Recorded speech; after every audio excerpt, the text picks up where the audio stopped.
To comment on the shooting that happened the other day in Highland Park, Illinois, which is about 20-30 miles south of where I live, Waukegan. A shooter named Robert Crimo III. I'm not sure if I'm pronouncing that correctly. He was about 20 years old. He opened fire on a 4th of July parade in Highland Park, Illinois, killing 7 people and wounding 31 people. We'll talk about, what his possible political leanings and the motivation of this crime is. So in 2019, he either made threats or an attempt to kill himself, and someone called the police on him. And I think that was maybe the same incident. If not the same incident, then it was certainly the same year, 2019, that same kid had sword and daggers and a knife confiscated from him. Almost 20 weapons in total, I believe. So there were warning signs that this kid was a problem. I say kid, but he was probably 18, 20 at the time. He's about 22 now or something. He was going as Awake the Rapper. He's a rapper and his stage name is Awake. And it appears that he had an obsession with the number 47. That was reported because, for one, he plays the video game Hitman, in which I guess the main character is number 47 or Agent 47 or something like that. He made tweets, just the number 47 over and over again. He's got a facial tattoo that has a 47 on it, on his right cheek. And he is also a Trump supporter. And if Trump were elected after Biden, he would be the 45th and 47th president. So that explains the 47 reoccurrence. And I think it's worth noting that there have been a lot of serial killers interested in numerology and similar things like that, like the Zodiac Killer, and pretty much anyone who said that the world would end in 2000 is probably into some kind of numerology. So, and I want to talk about why I think this incident should be investigated as a possible anti-Semitic hate crime. So first I'm going to discuss the political position of the shooter. His father is Bob Crimo Jr., who owns a deli in Highwood, which is it's inside of Highland Park. It's a little town inside Highland Park, Highwood. And Bob Crimo ran against Nancy Rotering for Highland Park mayor back in 2019, the same year that Robert Crimo Jr. tried to kill himself and had the cops called him and got those weapons confiscated. So it's possible that this kid was just angry that his father lost the mayoral race against Nancy Rotering back in 2019. And it's also worth noting, this is why I say it's a possible anti-Semitic hate crime, because Nancy Rotering is Jewish. Highland Park has a large Jewish population, probably the highest outside of like Skokie on the North Shore of Illinois. Yeah, and she wanted to ban automatic weapons.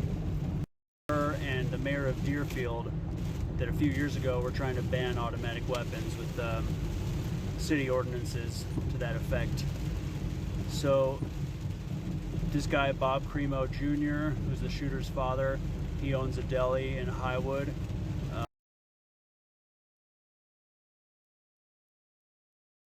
Highwood is a small town located entirely within Highland Park. And Bob Crimo Jr. ran against Nancy Rotering for mayor of Highland Park in 2019.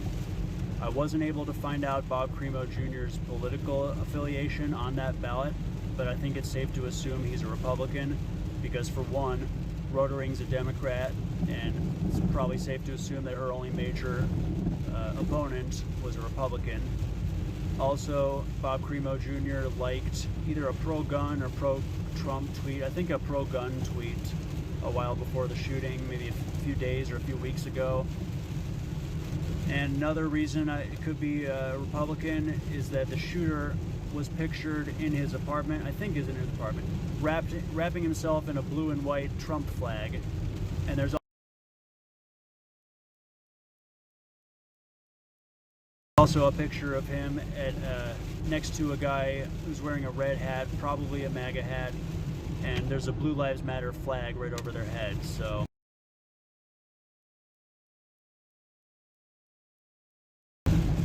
it seems very likely this guy's Republican.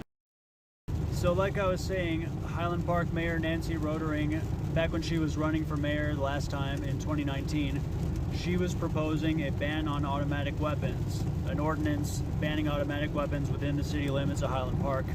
And that was at the same year that the mayor of Deerfield was proposing doing the same thing. So Nancy Rotering defeated Bob Crimo Jr., the deli owner who's the shooter's father, in 2019. And that's why I think that his father's loss in the mayoral race is one of the possible motivations for this crime, aside from the fact that Nancy Rotering and most Highland Park residents are Jewish. Not most, but a sizable number. So it may be an anti-Semitic hate crime. And I haven't seen any articles discussing that possibility yet, so you heard it here first. And motivation is the shooter's love of guns. I haven't seen any pictures of him with guns yet, but there are pictures of him, like I said, with a Trump flag wrapped around him. Junior liked a pro-gun tweet. Leads me to believe or suspect, not conclude, but suspect, that the shooter and his father were Republicans, are Republicans. People out there who are trying to say that this guy was a communist. I saw a picture of what is allegedly a screenshot of the shooter's Instagram page, but I suspect it's a Photoshop because the last slide that he allegedly posted is of the Antifa symbol, Antifaschistische Action, which is a communist, anti-fascist, anti-Nazi group formed in Germany in 1932 and then revived again mostly on the west coast of the United States around 2015.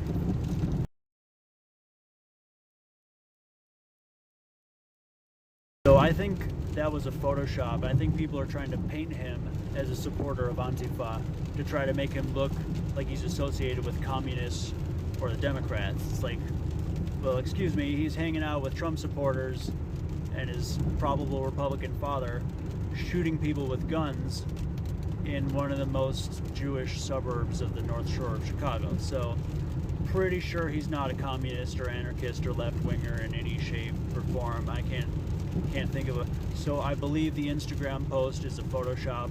I don't think there's any real evidence out there that he was an Antifa supporter. I think someone made that image as a smear, which anyone who knows how to use Microsoft Paint can easily do. Talk about a couple of other angles to this Highland Park shooting. Gotta get this out of the way first. When someone like me, you know, someone who's an amateur journalist, reporter, or whatever, or journalist, reporter, professional, if they're trying to say like, oh, this is the reason that this guy shot people, it's not an excuse. We're not making excuses. We're trying to report the facts. And if the police believe this guy's guilty and want to arrest him, then they're going to have to explain why they think he's the one who did it by establishing a motive. Not saying there's not enough evidence to conclude that he did it. I haven't looked at the evidence. I haven't seen any. But yeah, not saying this is made up. Just there's probably going to be some people who are saying that this is a government-created false flag shooting to try to boost Nancy Rotering's career, like because she's running for senator or state senator or governor or something. I don't remember, but I don't think that's the case. I wouldn't put it past the government to do false flag shootings and terrorist attacks because they've done it in the past, but I don't think this is an example of that. So another fact about the shooting: the shooter fled to Madison, Wisconsin after the shooting, and he was caught after he went back into Illinois and crossed the state lines. Someone recognized his vehicle from the description that police put out. And the reason why I wanted to comment on this was because I actually spoke to the mayor of Highland Park, Nancy Rotering, about gun control while she was campaigning for mayor in 2019 and trying to enact that gun ban in Highland Park. And I was against it because I think people should have the right to shoot back if some nut who bought his guns legally, you hear what I'm saying? He was a law-abiding gun owner up until the moment in 2019 when he made threats and suicidal threats, and otherwise was a law-abiding gun owner until he shot 7 people, shot 38 people and killed 7 the other day.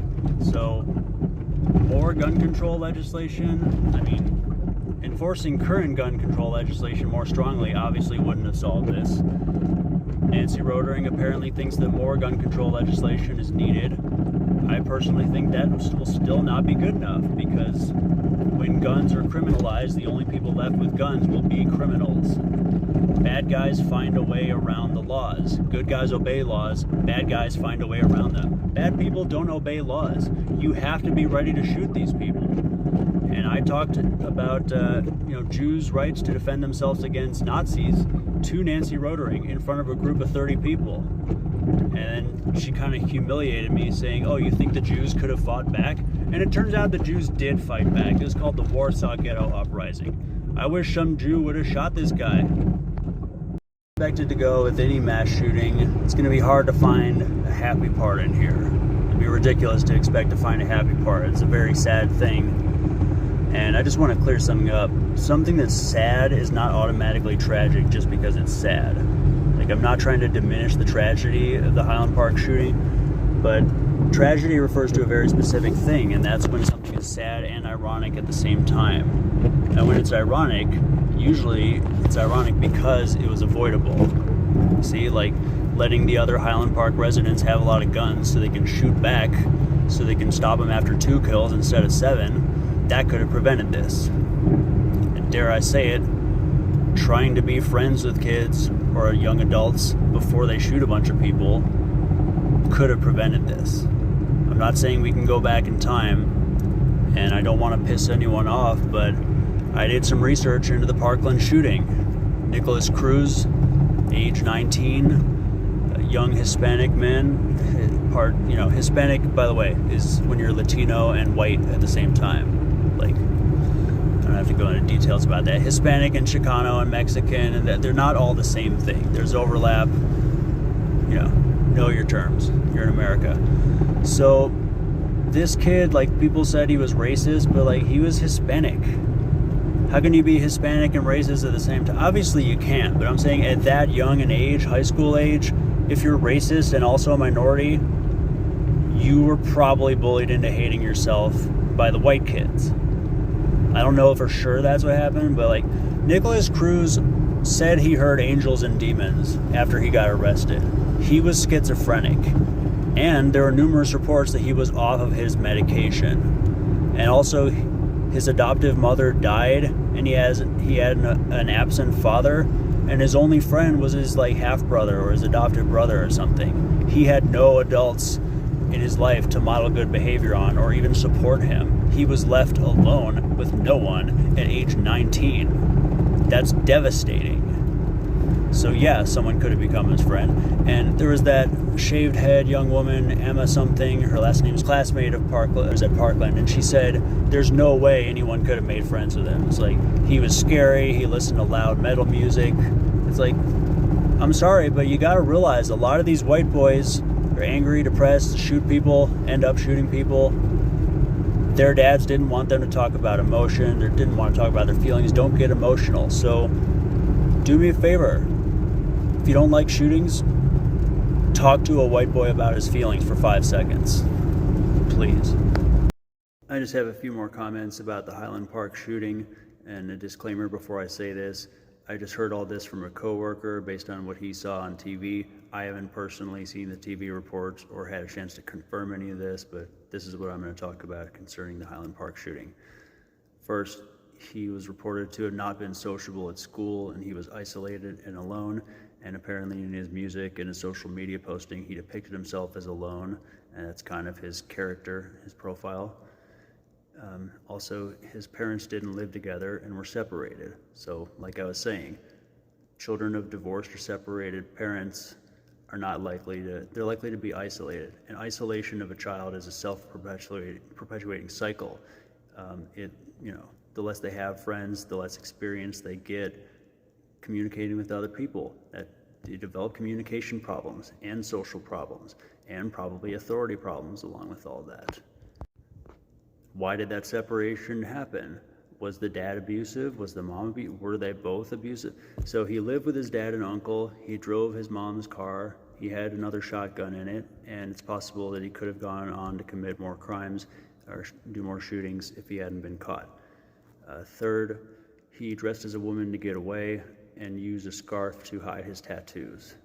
Also, he had another tattoo on the other side of his face that I guess was in Roman numerals. So I've also heard that he had a bunch of other tattoos all over his body. I haven't seen photos confirming that yet, but first, it's possible that it's very likely that he is into some kind of numerology or I don't want to jump to that. He was at the very least obsessed with the number 47. But if he's got number on both sides of his face, I'd say he's probably into numerology.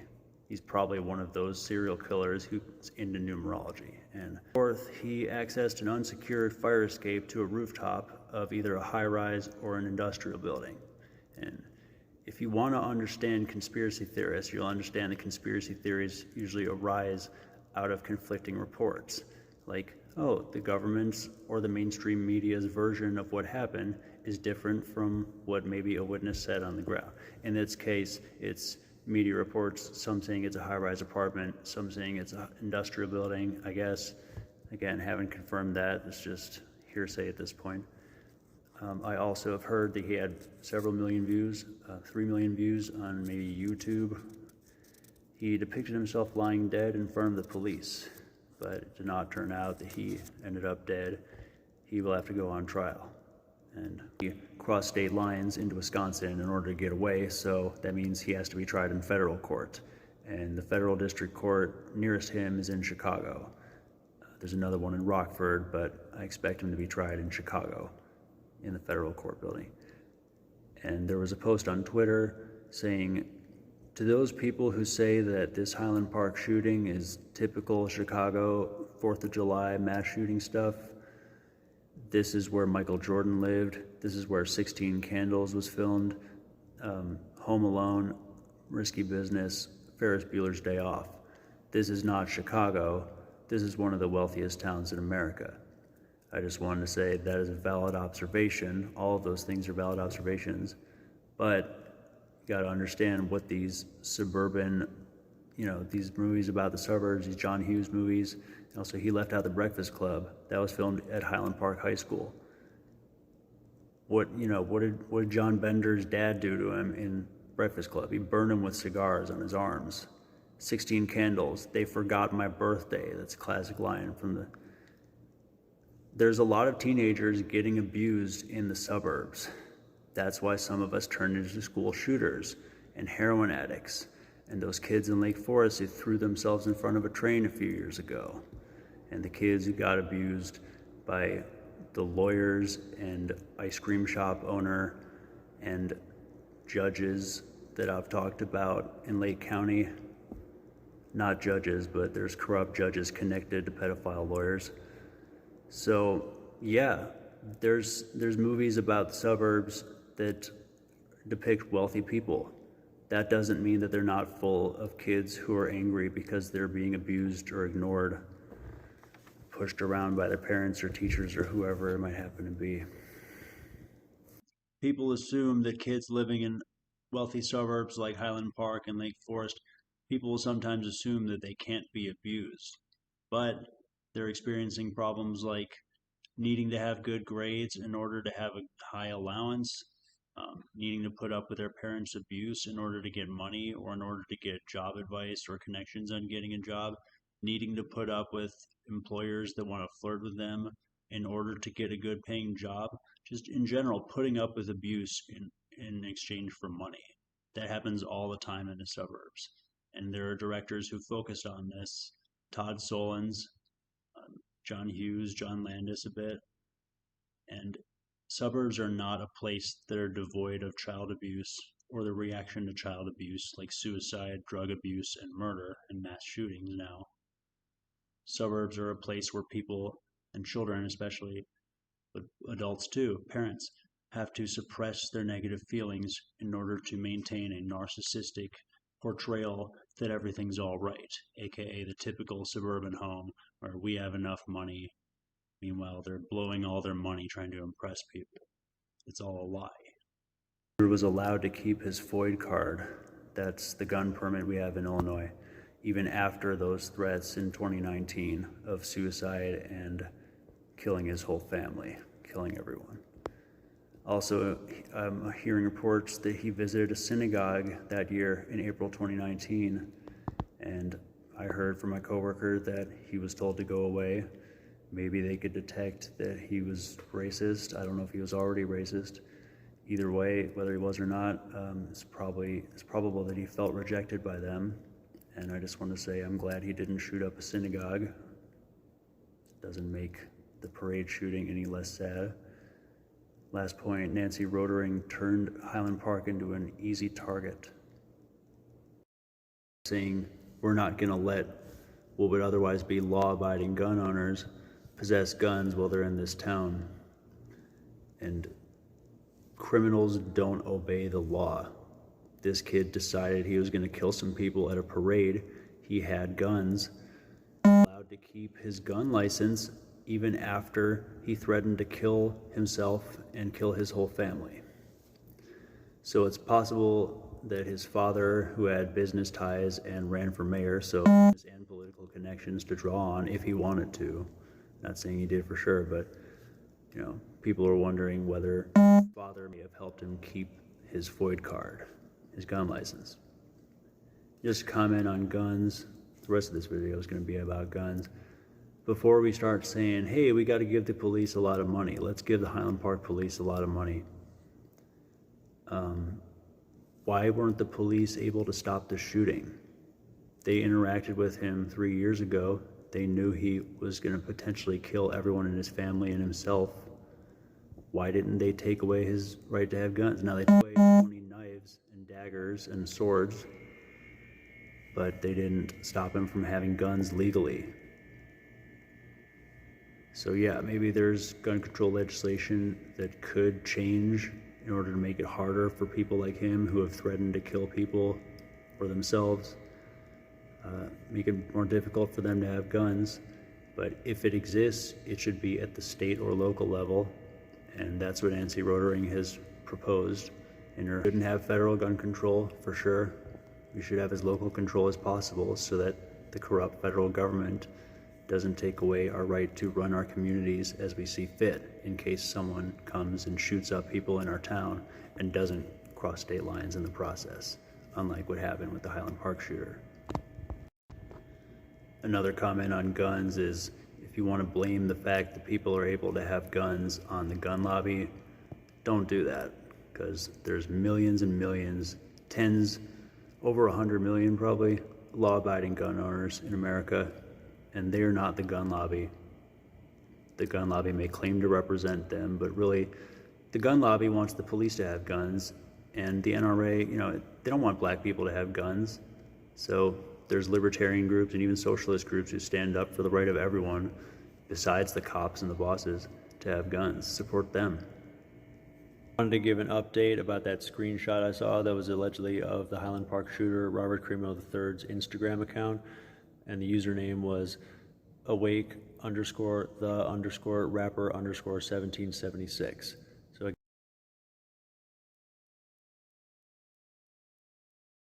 again, I've not been able to confirm this was a real account. I logged into Instagram and searched for that account and couldn't find it. Now I don't know if that means it never existed or if it just means that it existed but government or Instagram disabled it, like police or Instagram disabled it. Don't know. So it's also possible that this guy may have intended to confuse people about his political ideology, or that maybe he had no political motivation, because there are pictures of him wearing an FBI hat, and there's a picture of him with a black hat with a white A symbol, like the line through it, the anarchist symbol. So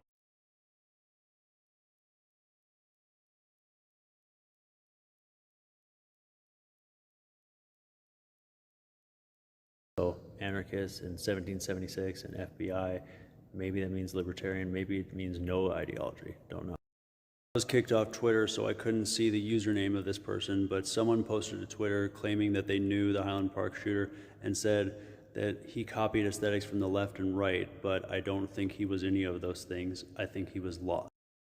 Highland Park and Deerfield, Illinois did successfully pass bans on assault weapons within their towns. Second, earlier that someone might suggest that this shooting was a plan by government to promote gun control, and Marjorie Taylor Greene bordered on doing that. Her exact quote was, "It almost sounds like it's designed to persuade Republicans to go along with more gun control." She said this after saying 2 shootings on July 4th, one in a rich white neighborhood and the other at a fireworks display. That is according to Newsweek. And Jimmy Dore is doing some reporting about how a Republican running in Illinois says that we should move on from this shooting already. while the Democrats are tweeting actual victims of the shooting, someone who got grazed in the cheekbone, saying that they should vote. That the shooting means they should vote. A lot of people already know that he had a 47 tattoo on one side of his face, which could be a reference to 7/4, July 4th, in addition to the 47th president and maybe some other things, the video game Hitman, for example. But the tattoo on the other side of his face is also a number. It's not Roman numerals, but it's like tick marks. It's 4 tick marks with a scratch through it, standing for the number 5. Don't know what that's a reference to. My mind goes to was in a gang and killed 5 people, but I'm not sure if there's like evidence for that.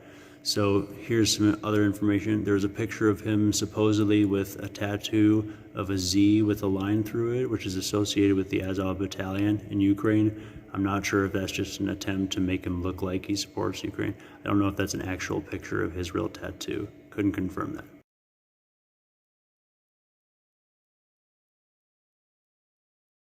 Clear whether the Highland Park shooter's father helped him keep his FOID card after the 2019 incident, but it seems that his father helped him get the FOID card to begin with. And also, the family is French.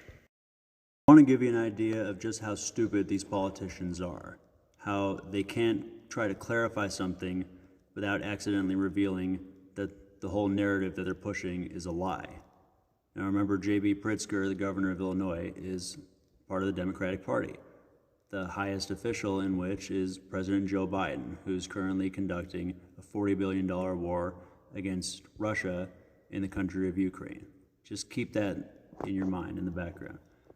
This is from the other day, mystateline.com. Illinois News, Governor J.B. Pritzker says the signs of a white supremacy symbol were found in a Highland Park shooter's background. Say in the investigation into the Highland Park shooter, they found white supremacy symbol. Well, it's like, what was it? Was it a Nazi flag on his wall? Did he post a swastika, like white supremacist symbols we're all familiar with? They didn't say. Pritzker did not elaborate on what the symbol in question was. That should give you the signal that something's up here. Why don't they just tell us? I mean, they don't want to go around showing racist symbols for obvious reasons, but just tell us what it is. Now, this might explain what's going on here. I was originally hesitant to publish this photo on the left because I thought it was a piece of Republican propaganda designed to make this guy look like a Democrat. That's what I suspected. But now that I know the connection here, and that you can make the number 47 out of this symbol on the left, which is the German rune Wolfsangel, that's both a racist symbol and it contains the number 47, which the shooter was reportedly obsessed with. He tweeted 47 over and over again. He had the number 47 tattooed on one of the sides of his face and another number on the other side. And Donald Trump would be the 47th president if he gets elected in 2024. And apparently this guy was a Trump supporter, and even if he wasn't at all times, his dad is probably a Trump supporter.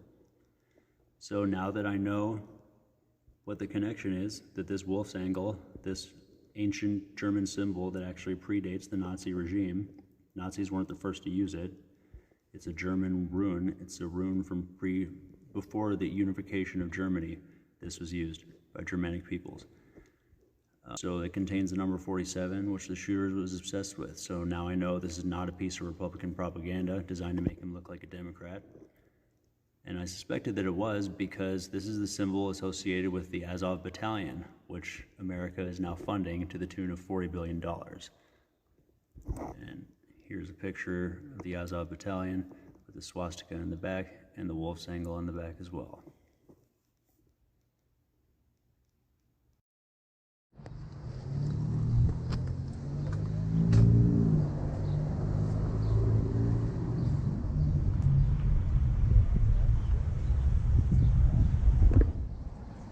Much respect. All respect.